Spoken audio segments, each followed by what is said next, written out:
Halo lovers, balik lagi dengan saya Long Dokter Mobil. Nah, saya buat video kali ini, saya disclaimer dulu. Tidak ada kepentingan khusus karena saya tidak dibayar. Konten ini dibuat untuk mengedukasi Anda tentang apa yang sudah terjadi di dunia mobil EV. Karena saya baru balik dari konferensi saya dengan teman-teman teknisi dan teman-teman bengkel-bengkel business owner dari Korea, Malaysia, Jepang, Taiwan, dan Rusia. Nah, dan cukup mengejutkan sih, maksudnya respons yang ada dari mereka, kayak kita dapat banyak data EV itu di China gimana, di Korea gimana, di Jepang gimana, dan di Taiwan itu gimana sendiri.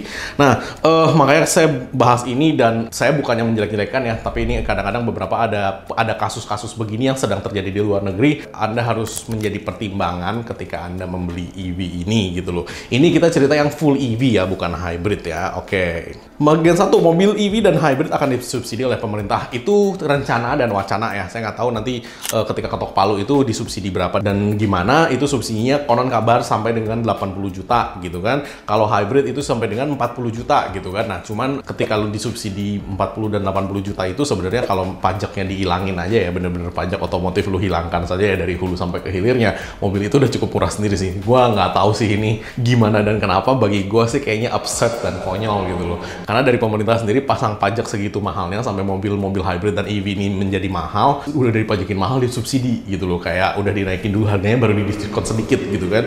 Menurut gue sih konyol banget sih itu sih. Cuman ya lumayan lah ya dapat subsidi, jadi kan pastinya nanti akan ada banyak EV di jalanan Indonesia. Nah, bagian dua, apa saja sih yang harus lu perhatikan ketika lu beli mobil EV?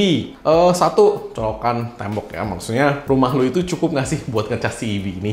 Karena beberapa requirement untuk EV itu kayak misalnya Tesla itu nyedotnya tuh banyak, 8.800 watt tuh. Nah, di beberapa rumah 8.800 watt itu adalah listrik satu rumahnya gitu loh ya kan. Jadi makanya itu lu harus lihat dulu nih. Karena kenapa? Kalau enggak, ketika lu beli itu lu harus telepon PLN, lu harus panggil lagi tuh PLN dan lu request nih satu lagi MCB baru buat lu doang ngecas si mobil itu doang. Nah, kapasitas baterai, karena kapasitas baterai itu ya tinggal lu lihat ya, semakin besar kWh-nya, semakin jauh juga jarak temuknya.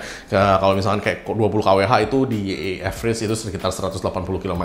Nah, 180 km itu akan menurun ketika dia kena macet, ketika dia nanjak, dan ketika dia panas, apalagi ketika dia nyalain AC dan idle berjam-jam. Nah, kapasitas 100 kWh itu bisa sampai 500 kilo. Jakarta Semarang di tol itu 475 kilo ya. Jadi Anda bisa hitung sendiri kebutuhannya seberapa besar.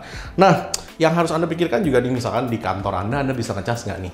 Terus kayak misalkan Anda mau jalan-jalan jauh nih, di tengah-tengah jalan nih kayak rest area gitu nih, bisa ngecas nggak nih gitu loh. Jadi untuk stasiun-stasiun pengisian listriknya yang umum itu sudah available bagi kita belum sih?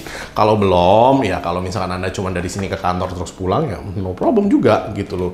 Nggak ada masalah. Nah, terakhir nih, nilai minus dari mobil listrik atau full EV. Ini benar-benar info dari luar negeri. Saya tidak menjelek-jelekan, tetapi lagi ada kasus ini sehingga mereka sendiri juga sedang mengantisipasi supaya kasus ini tuh bisa cepat di-solving.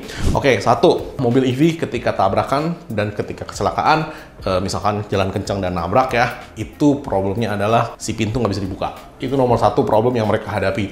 Makanya beberapa kasus banyak yang mati dan beberapa kasus berhasil diselamatkan dari mecahin kaca gitu ya. Jadi Anda harus benar-benar ngerti nih, ketika dia nabrak, brek, dia konslet gitu loh. Begitu dia konslet, karena seluruh sistemnya itu elektrik ditarik dari satu jenis baterai. Ketika baterai itu problem, dia listriknya nggak cukup, sama aja kayak misalkan laptop lu baterainya listriknya nggak cukup, semua sistem mati.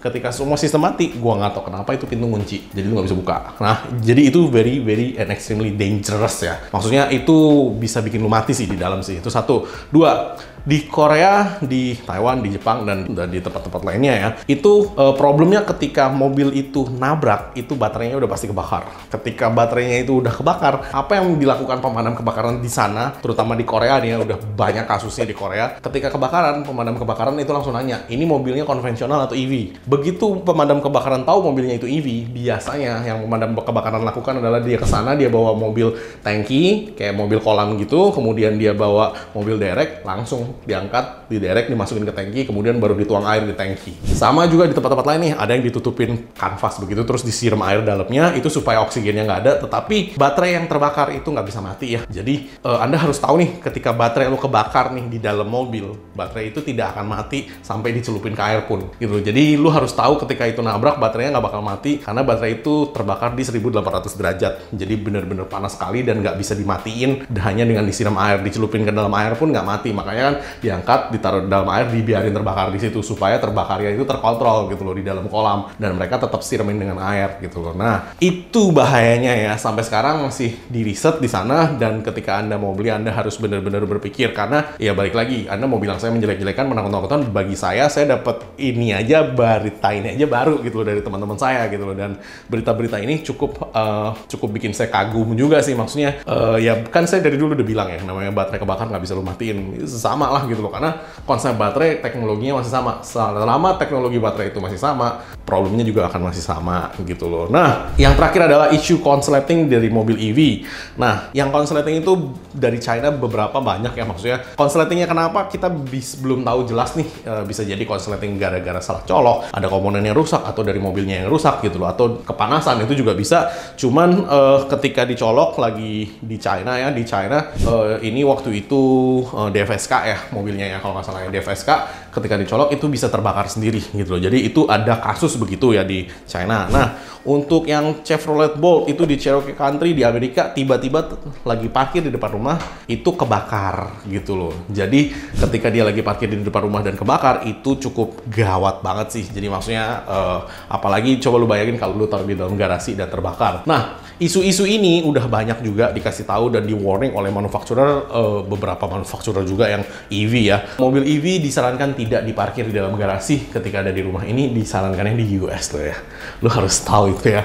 Jadi ketika beberapa manufakturer, ketika lu beli mobil EV-nya, dia akan menyarankan tidak disarankan atau tidak direkomendasikan untuk diparkir di dalam garasi rumah. Karena kenapa? Bisa terbakar tiba-tiba. Lah, ngeri kan gitu loh. Tesla juga sama nih. Bukannya Tesla tidak ada cacat ya. Tesla juga beberapa cacat-cacatnya mulai keluar dari situ juga konslet dan terbakar. Isunya semua sama. Sekarang makanya dikasih tahu oleh manufakturer untuk tidak diparkir di dalam garasi. Supaya kalau kebakaran mobilnya aja, jangan rumah lu juga gitu. Kan cukup gila ya menurut gue ya. Nah, Hyundai Ioniq juga sama nih. Yang kemarin video viralnya yang di Korea sih. Dia tiba-tiba akselerasinya nggak tahu gimana bisa cepet banget akselerasinya, dan dia melaju nabrak pintu tol. Begitu pintu tol itu tertabrak, frak begitu kan, itu api langsung bakar tuh, vuk gitu. Jadi apinya nggak bisa dipadamkan. Hari itu mereka belum menemukan cara untuk memadamkan api, ya itu yang diangkat itu yang saya bilang. Dan dua penumpangnya tewas di dalam mobil. Jadi you harus benar-benar ngerti ya, mobil ini kalau tabrakan seperti yang saya bilang dari dulu, namanya baterai lu puncture, itu bisa meledak ya. Jadi ketika Anda beli EV, Anda harus tahu nih EV itu bisa kebakar begini, dan sebaiknya lu siapin palu-palu yang kaca itu loh. Jadi ketika lu misalkan lu masih sadar di dalam itu, lu pecah aja kacanya biar lu bisa keluar dari kaca. Karena disinyalir memang ketika baterai lu kebakar, semua sistem mati, pintu pun ngunci, tidak bisa terbuka ya. Jadi kejadian-kejadian ini, apalagi yang di Korea ya, mereka mendapat perhatian serius dari sampai ke presiden, sampai mereka harus betul-betul ya memperbaiki bagaimana caranya. Cuman sampai sekarang pun masih belum ada perubahan konkret yang dilakukan oleh manufakturernya itu sendiri. Jadi hati-hati ya bro dan sis ya. Gue bukannya mau nakut-nakutin. Nah, kalau tips merawat mobil EV, sama lah ya kayak kita punya handphone, kita punya laptop. Kalau bisa baterai jangan lu drain sampai habis. Kalau ngecas sampai penuh, begitu udah penuh chargernya dicabut ya, sama lah ya begitu-begitu ya. Storingnya di tempat yang sejuk ya kan, jangan ditutup-tutupin, jangan panas, tempat terbuka, dan jangan ditaruh di garasi ya kan gila tuh. Terus softwarenya lu update secara berkala. Kemudian cek coolant ya. Kenapa?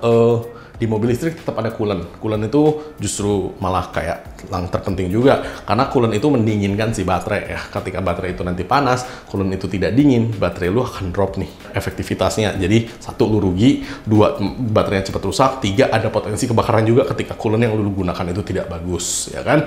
Jadi hati-hati ya bro dan sis sekalian kalau Anda mau beli mobil-mobil EV. Nah, silahkan komen di kolom komen di bawah ini, dan silahkan ditonton dulu video-video dokter mobil yang lain juga tentang EV dan tentang hybrid. Thanks.